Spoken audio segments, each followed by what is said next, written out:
বছর শেষে জাঁকিয়ে শীত। কলকাতায় মৌসুমে শীতলতম দিন।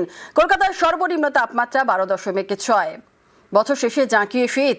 কলকাতায় মৌসুমে শীতলতম দিন। কলকাতার সর্বনিম্ন তাপমাত্রা রয়েছে 12.6 ডিগ্রি। বিশ্বজিৎ সাহা রয়েছে, আর বিস্তারিত জানাবে। বিশ্বজিৎ, কি বলছে অফিস?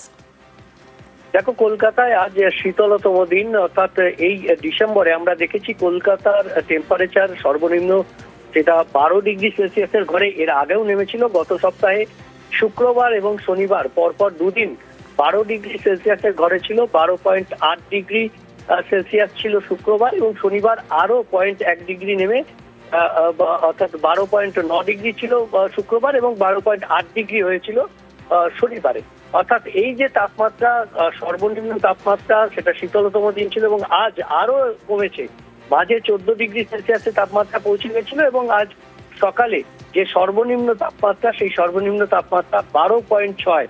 অর্থাৎ এই মরশুমের এখনো পর্যন্ত কলকাতায় এই তাপমাত্রাই সর্বনিম্ন তাপমাত্রা, এবং আজ শীতলতম দিন বলা ভালো। গতকাল যে দিনের বেলার তাপমাত্রা ছিল সেটাও শীতলতম দিন ছিল কলকাতার পক্ষে। অর্থাৎ কলকাতায় রাতের তাপমাত্রা যেমন আজ শীতলতম, তেমনি গতকাল দিনের তাপমাত্রা স্বাভাবিকের তুলনায় 7 ডিগ্রিরও বেশি নেমে গেছিল।